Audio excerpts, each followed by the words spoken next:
Hey, everybody. Welcome to the podcast today. I have one of my favorite people, Tiffany Leader. Now, yes, she was a client of mine, but also she is an inspiration.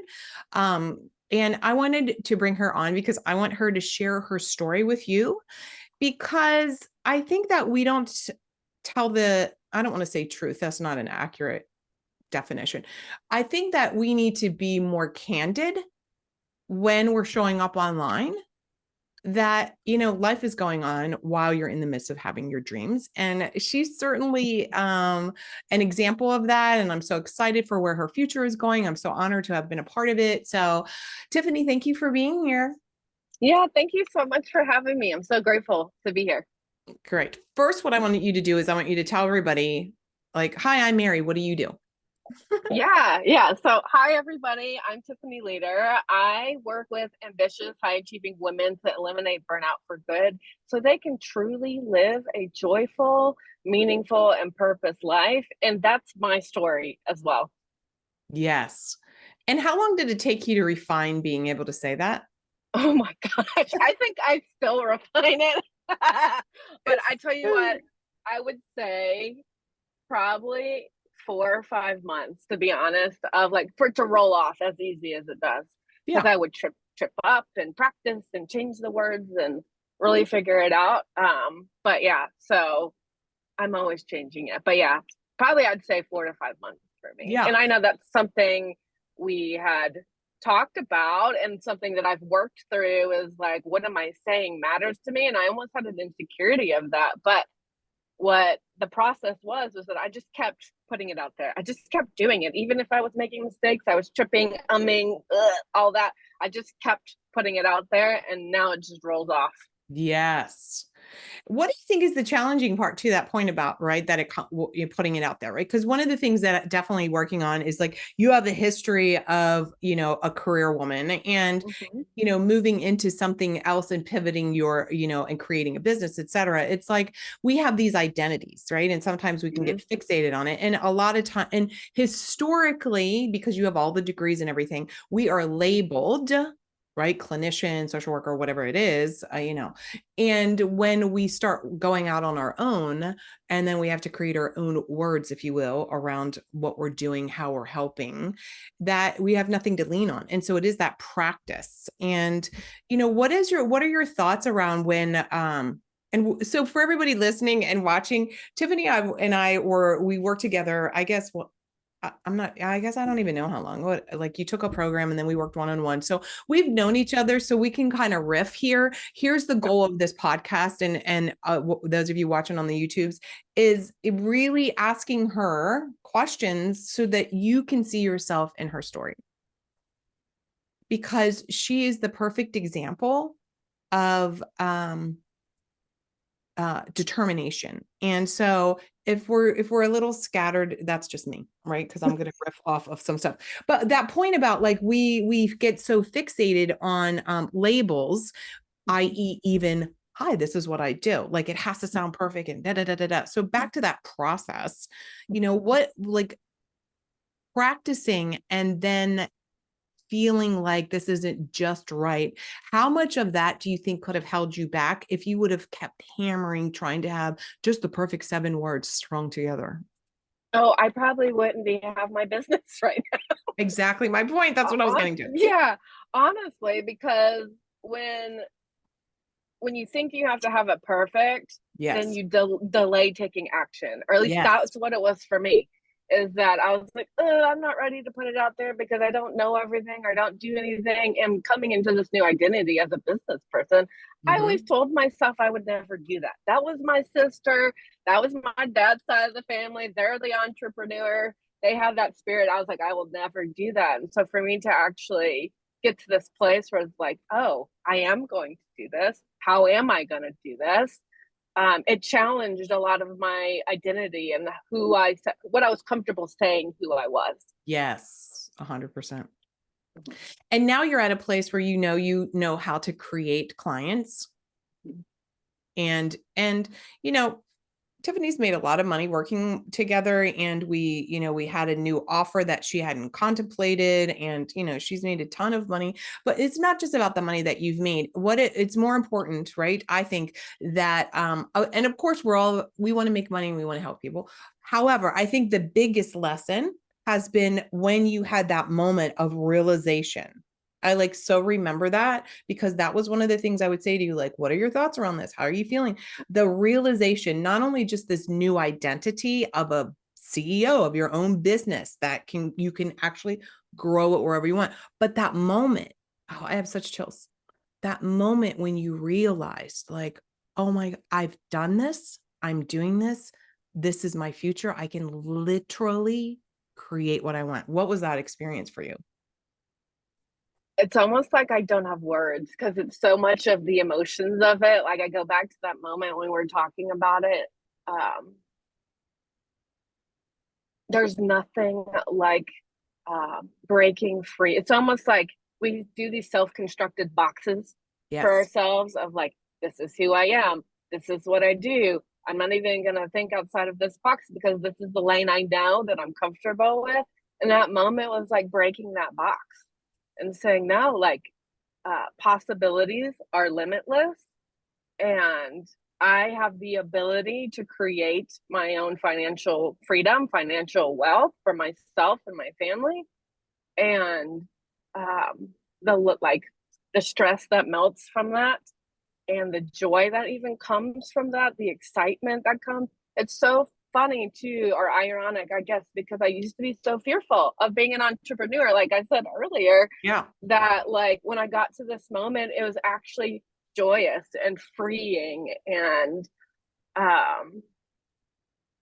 gosh, mind blowing, really. I was busting the box I had in my own mind for myself.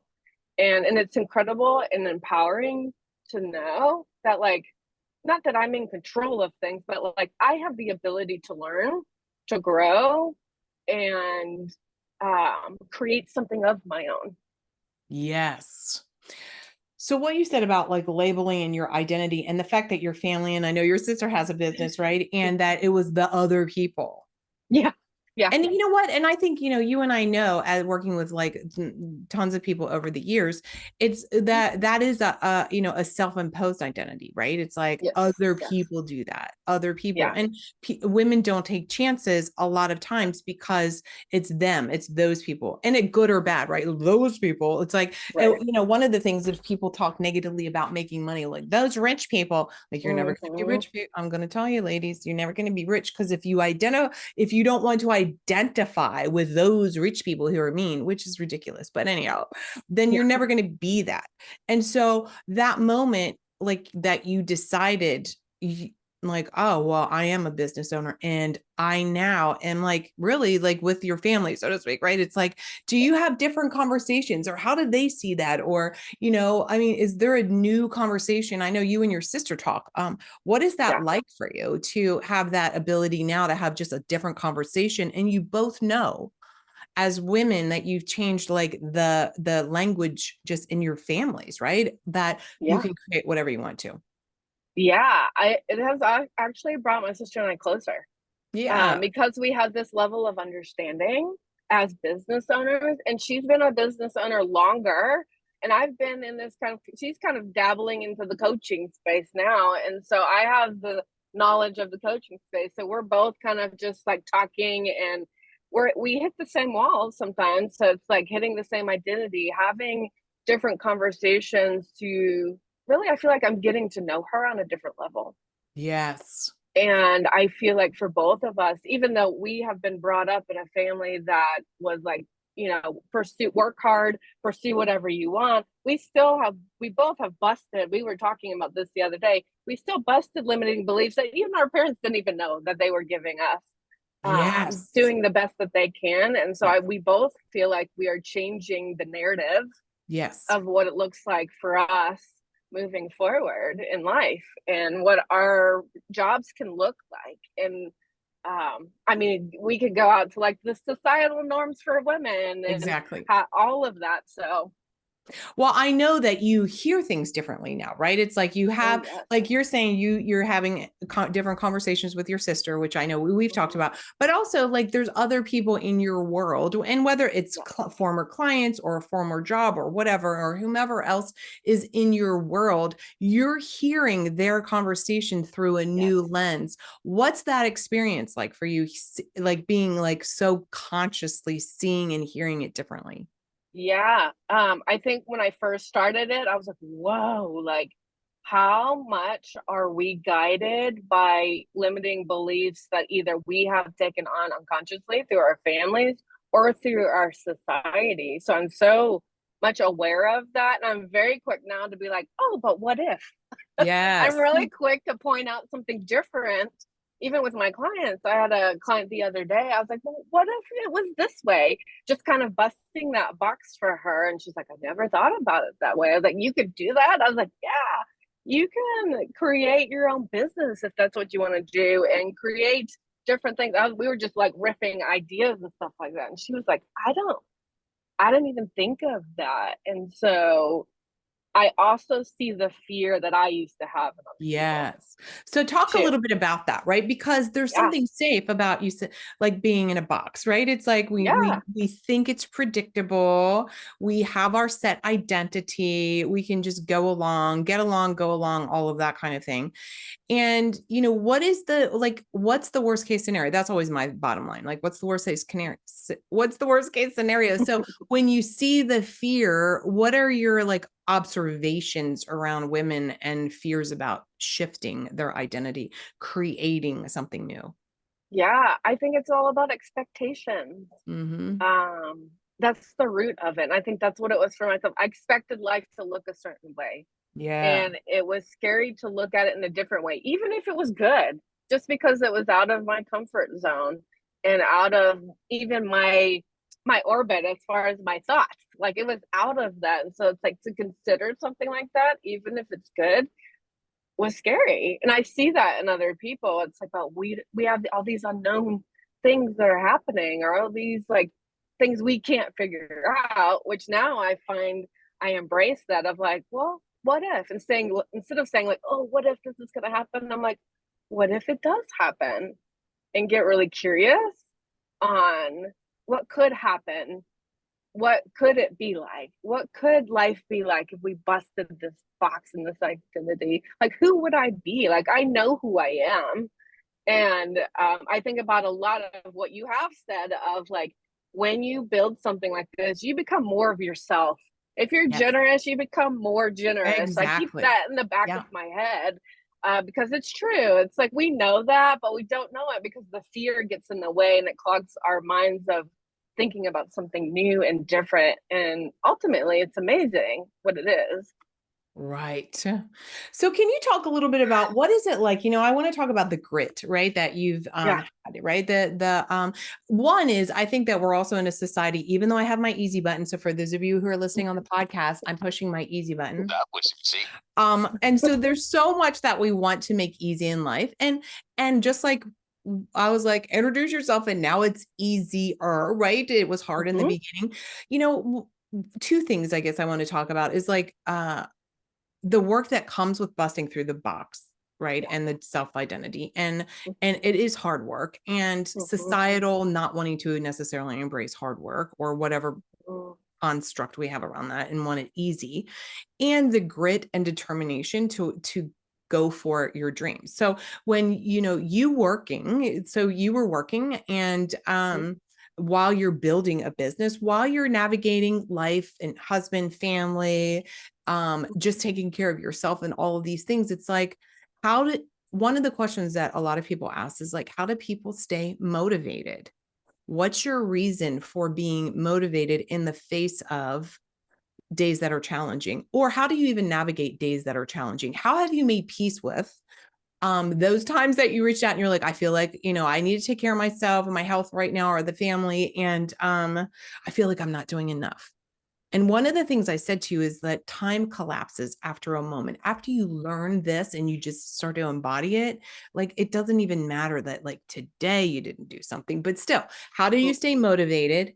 how do you handle taking care of yourself when you're also very driven? What does that look like for you? Or what did it look like too in the beginning? Yeah, I came to a realization like I had to make a change.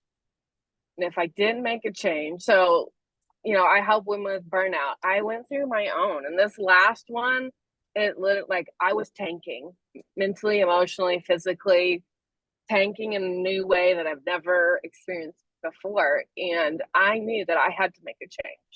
So, one, that was one motivating factor of like, I got to take care of myself, but I also want to find something that I can still help people. I knew it was like there was a glimmer of that there. The burnout was so big. And I was like, I even told people, I was like, maybe I'll just work at a coffee shop and Yeah. I'll just, serve coffee. You still interact and talk with people, hear their stories, and they're on their merry way. But I knew inside of me there was still this flame of a passion of still being in a helping profession and what that would look like. And so a couple years ago, but prior to that, I had a colleague that taught me really how to dream and how to dream big. And so, coupled with when I started getting into your world and your things of dreaming and taking that to the next level of dreaming, what do I want life to look like? What do I want it to be like? What do I want it to feel like?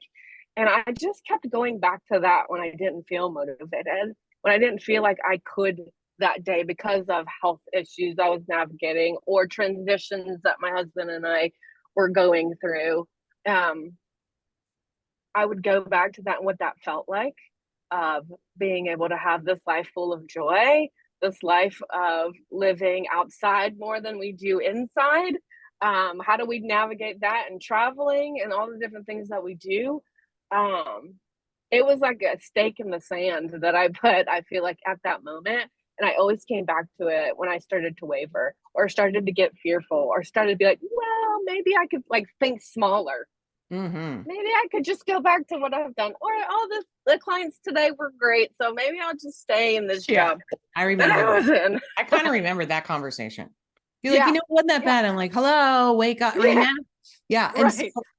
how often do you find that people don't have that stake in the sand, or they don't make that that change, or they deny it? And right. And this is part of what you do with your clients, right? It's like Mhm. the denial of that inner calling of I need to change is what eventually can lead people to burnout, or at Yeah. least one of the things, right? And Yes. Yes. so what do you think it really takes, for people to make that, like stake their claim? I mean, because I know that you work with women who have burned out, Yeah. while you also want to work with women who think, God, if I keep up on this train, man, I'm going to Right. totally burn out. So Yeah. what is a catalyst so that it doesn't have to get to a crisis before someone's like, oh shit, I need to make a change? I mean, what's the answer?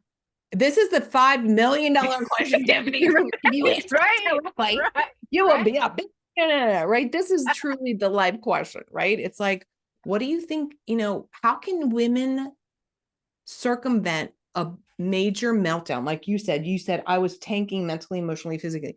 How can they circumvent that so they don't have to get to that point, or the divorce, or screaming at their kid, or losing their job, or whatever it is, until they choose themselves in their dream? Yeah. Yeah. I think it's pausing to become aware of like what is happening. What's Mm-hmm. happening in my world outside of me? What is happening inside of me? Because we all have this innate sense in our soul, and I believe in our spirit of a desire for our lives. We were created with that. And Mm-hmm. when we live in a way that does not honor that, that's where the burnout comes ultimately, because we're doing things from other people's expectations. We're doing what society expects, what our spouses expect, what our workplace expects. And then that deep desire knowing self gets lost. Mm. And when we can go back to that place and say, let me just take a moment and decide, like, what is that spot saying? Can I get back to there and say, like, what did she love to do? Yeah. When was the last time she was out? When was the last time she like had joy? That's what the word I go to all the time, because that's what I feel like sustains me. And when I teach clients, it sustains them. It's like joy comes from, yes, it's things in our environment, but it hits our soul Yeah. and it hits deep in our spirit. And so when we can go back to that place and discover, we can discover what that looks like for you. And every season, it's going to look different. Every season, every woman's going to be in, it's going to be different, but it's all the same as far as like that's going to hit you in that place that's deep inside. Well, a couple things here. One is every season. I think that that's part of it too, what you're saying, right? Yeah. Because it's society, it's our spouses, or we just Yeah. get trapped, so to speak, and Yeah. we don't allow ourselves to recognize seasons in our life and to be in harmony with those flows and those kind of Yeah. things. And that's Yes. also what burnout is, right? It's just like, Right. and one of the things business related, right? There's seasons also in our business. Like I took off a Yeah. couple months. I mean, I Mm-hmm. 10 years in, I've built enough where I can do that. And not everybody Right. can take that long Yep. off. But whatever industry, there's seasons that are busier, and that maybe when you work a little bit more, and then you have your lower time or your downtime where you can travel more, or whatever that looks like, or read more, or whatever. Yes. But that's one of the things, right? That the Mm-hmm. seasons of business and just life, like Yeah. an ill parent, or you have a kid, or you got a dog, or whatever. Like stuff Yeah. And I've changes. been yeah, and I've been researching more recently hormone cycles and how Yes. do you sync your hormone cycle to your business. Yes. Oh my gosh, it's a game changer. If you have not looked into this, lady, it's like, please, like, look into it because I think we're so not aware. We know because we say, oh, we don't have as much energy and all this stuff when we're on our period. But what about the other time? When can we maximize when we have more energy or when it starts coming down or when it changes? And so when you can look at that, like I have a chart that I look at and I'm like, okay, how can I schedule different things at different times to support myself? So that I don't feel like I have to run the rat race and I don't feel like I have to just keep pressing and keep pushing when honestly I don't feel well or I don't feel like I can. So that alleviates the guilt of Yes. like pushing and going and pushing and going, being able to take that time to take care of myself and know that like and trust that my business will continue to run regardless of what input that I put into it that day. Well, and to this point about periods, or because I haven't had a period in a long time, thank you, Yeah. Jesus. But still, right? So, Well, yeah. with me now, it's like, discovering about the ADHD and being autistic. It's just like, Yeah. oh, that's why that happens, or that's why. So whether it's that, or whether it's being in menopause or perimenopause, or you just had a Right. kid, or certainly the seasons and cycles, but definitely around your menstruation cycle. Oh my God, even don't get waxed certain times, girls, and Yeah. right, or lift Right. weights at certain times. It's like Right. sometimes when we have a known, like you Mhm. said, it alleviates feeling bad or bashing ourselves, or why can't I Yes. push through? But the Mhm. pushing through, there's times it's warranted and there's Yes. times it's not. Yes. Yeah. I And actually just put out a post on Facebook about that, and I was curious to see how people would answer on it. Because I'm all about, because I'm one that naturally pushes through to a point where it's unhealthy for me. So for me, rest is always an answer. Um, because I'm one that will just knee jerk reaction. I'm going to hit it hard, but I know that's not healthy for me all the time. And I know other people, it could be like rest is their main thing and they actually need to be motivated to go and do a little bit more. And right. so I think there's a give and take on the pushing and resting. Well, I think it comes back to also what you said about there's a deep desire, you have a knowing in your soul and yourself. And I think that we deny that. Right. I call Yeah. it delusional denial as one of the 5 blind spots, but it's like Yeah. we deny what's going Mm-hmm. on around us, but we also deny this inner knowing that we know. I believe, like, and I believe it's like, Mm-hmm. I believe we are our highest self. She's available right now, instantly, like right today, this second. And we just deny it. And it's because she's the truth teller. And Yeah. sometimes we're afraid of the truth. Like, that's a shitty marriage. Mm-hmm. That's a bad job. That get out of this career, fire the client, like you and I were just talking Yep. about. before we hit Yeah. record, Yep. taking these chances. And Mhm. what is one of your pieces where, besides again hitting that wall, that crises, where we give ourselves that moment to hear our own desires? What is that like for you now to designate time aside so that you can listen to your own mind? Yeah, yeah. So like this morning, I I try not to pick up my phone, but I've kind of been in this habit of picking up my phone. So this morning, it was a lot cooler where I'm at right now. And so I was like, you know what? I'm gonna sit outside and have a fire and just take a minute where it's God dang quiet. it. I totally dig that. Oh my God. Yeah, That sounds that's like the best awesome. morning ever, having a bonfire Yes, outside. Yes. yes, yes. And just taking a minute to be like, let me just quiet everything down before the to-do list starts running, before everything happens, to just like, what do I need today? So And look, I know that anyone who's listening, not everyone. There are people that will be listening that will be like, "Oh, well, that's so easy for you, Tiffany." yeah, Blah, blah, yeah, blah, blah. But I have this and I have that and I have that. And we yeah, all have a list. We all yeah, have a to-do list. So what yeah, one person has on their to-do list is not any more important than someone else's to-do list. right. So taking that time though for Yeah. yourself, when was the moment that you stopped feeling badly or guilty or whatever shameful, whatever language around that? Mhm. When was the moment where you could joyfully give that to yourself, recognizing that it's required now, so to speak? Yeah, I think it was several months in of me trying it and seeing what it looked like. Like I had done forms of self-care, Yeah. but like I realized the self-care I was doing was not what I needed. Not that inner place. I wasn't listening. I'm like, oh, I'll go get a massage or oh, I'll do this. But like during the massage, my brain would be running a mile a minute. What I probably needed Right. to do is journal Right. or get my thoughts out. And so I think it was a couple, and it's still something I think I deal with today. From I go to that default of like I gotta keep running, I gotta keep going.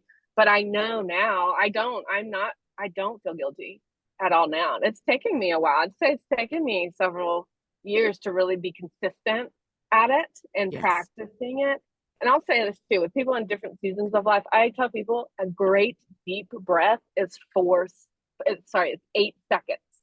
So if you can take a good deep breath and have 8 seconds, if that's all you have during your day and during the season of life that you're in, you can take that moment to give your body and your brain some oxygen and release and move on. Because though, if you can take several of those throughout the day, you're good to go. You can be good Yeah. to go.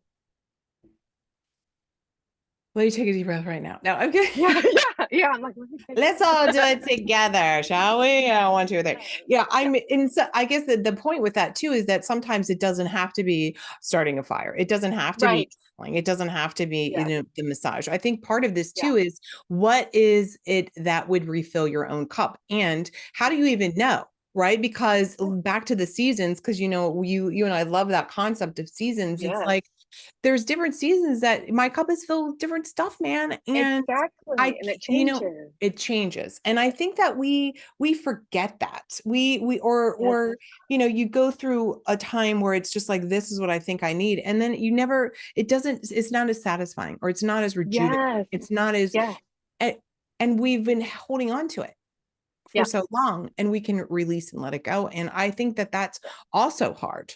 This yeah, morning I was thinking about how selfish it is. Like, I like spinning things and turning things and looking at them differently, and I started mhm, thinking about women who are so busy that is actually more selfish than sitting and having a fire like you did this morning. Like, because you're not giving your best to anything, most importantly to yourself, because I'm always about yourself first. yeah, But certainly not to your children, your family, your dog, your clients, your business, your, like, and yeah, it's such a selfish act because it's not from the right place then, right? right. What are your thoughts Yeah, about yeah, that reminds me of an analogy of somebody I talked to, and we know the analogy of, like, fill your cup first so that you can overflow or whatever, but she was like, "The cup is for you. that? Ooh, yeah. The cup is yours. The cup you don't everything that's inside of the cup, that doesn't go to anybody except for you. So once you fill your cup, then once it overflows, that's for everybody else. And I was like, oh, that is so good. Cause we always talk about like empty your cup, serve, give, do all this stuff. But like the cup is yours. So that's what I thought when you were talking about. It's like, how often are we sacrificing ourselves for the name of busy or whatever we're trying to accomplish? And you're right, we don't. And I found that for myself. I wasn't giving my best self to anybody or everybody. Maybe they had pieces of it, Yes, but I exactly. really wasn't showing up in the way that I wanted to. I think that's it too, right? Then we don't show up Mm-hmm. and don't think, No. oh, well, it's because I'm so busy. Yeah.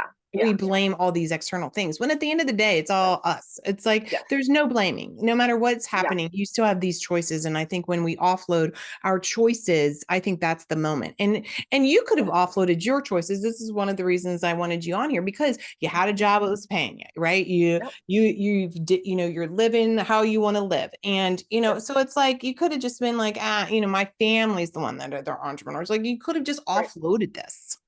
Yeah. And then, it could have, and maybe you never would have got back to your real self where you want to live in Yeah. joy and listen to that deep, soulful calling.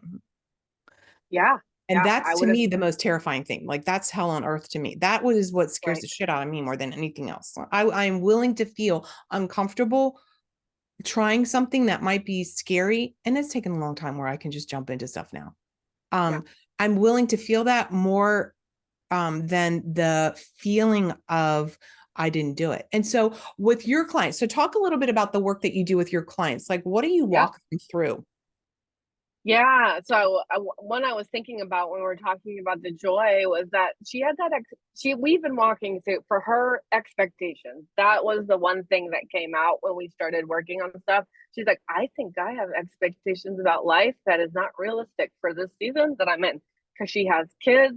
She's working in a corporate job. She's actually been applying for other different jobs. And she's like, I thought I had to have this all day joyous, like head in the clouds feeling.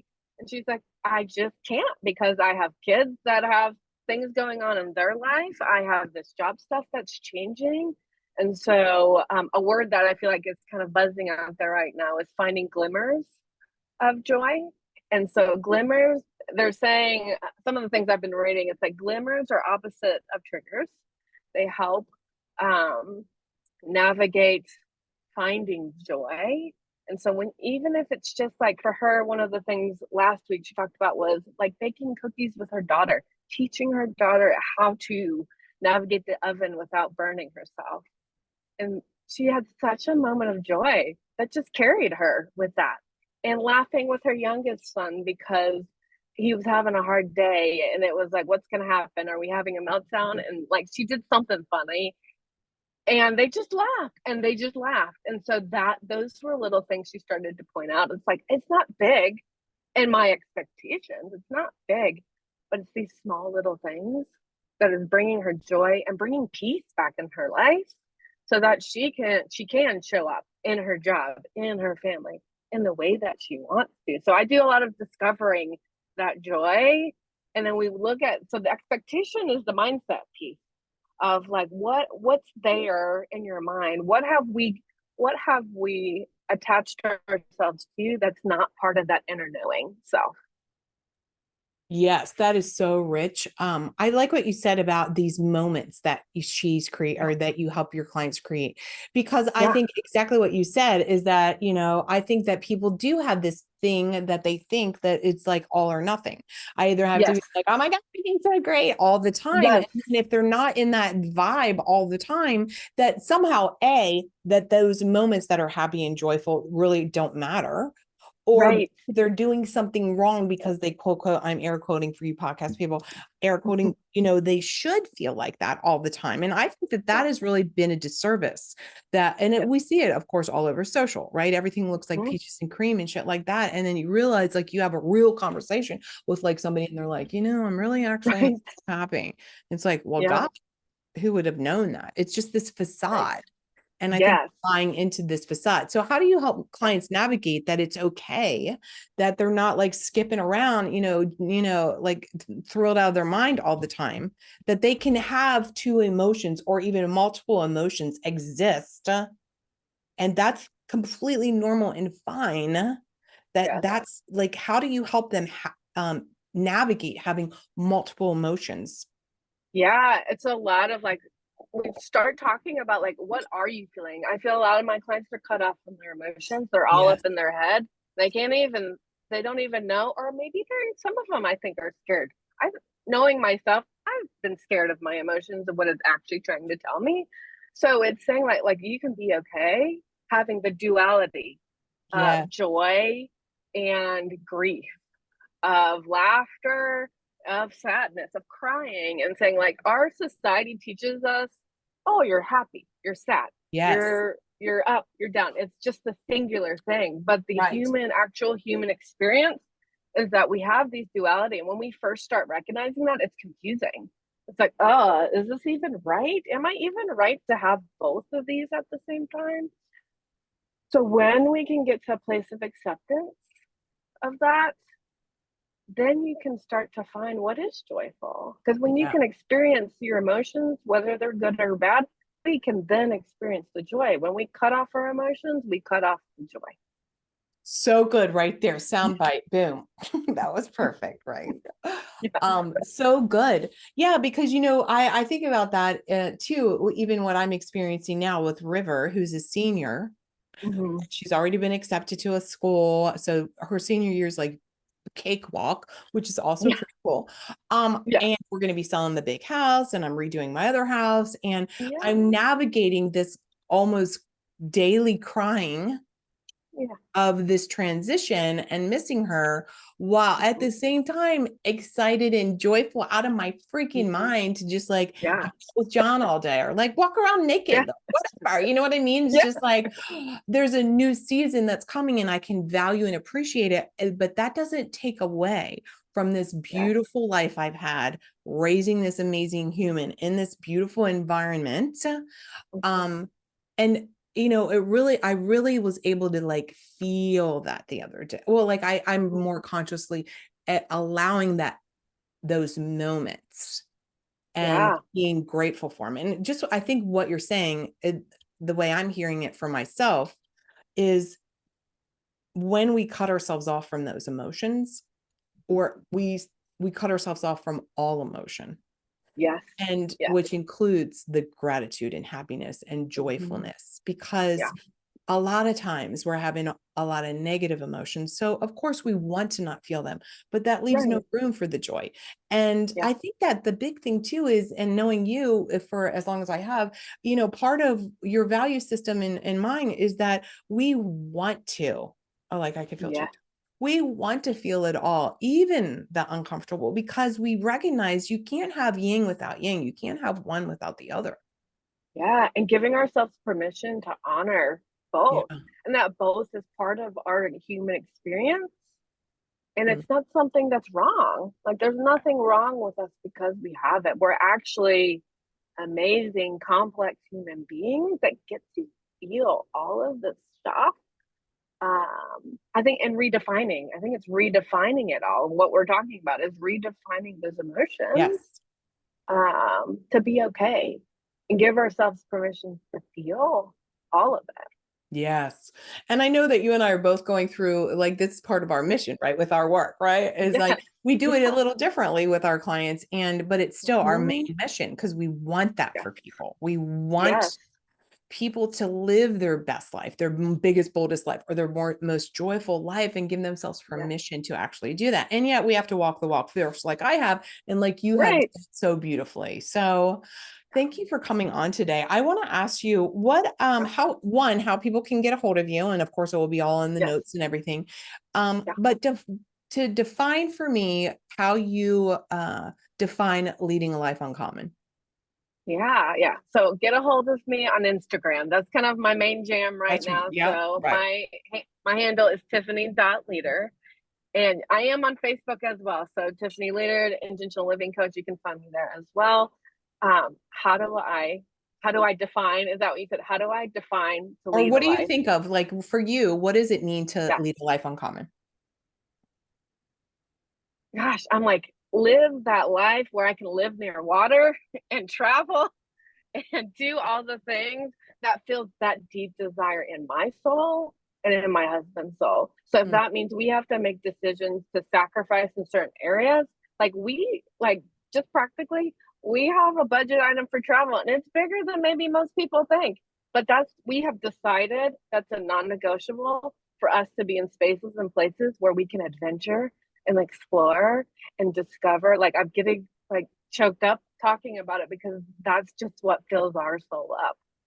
And we're going to decide to make decisions based on that. So that's what I feel like it is leading a life uncommon is leading the life that best suits us. And it doesn't have to make sense to other people because it amen. doesn't. I have lots of questions from people about it, but they're just, I'm just like, this is what we're doing. And this is what fits us. Mm, beautiful. Thank you so much for coming on today. It was so good to see Yes. you. I know you Thank have you. so many good things happening. And again, I want to Yeah. thank you for just allowing me to be a part of it because I know that you're doing so much good work out in the world. And it just feels so nice to know that, I've had a part of that ripple effect with you transforming the world. So until I see Yeah. you again, thank you, Tiffany. Yes. You're welcome. Thank you for having me. You're so welcome. Bye, everybody.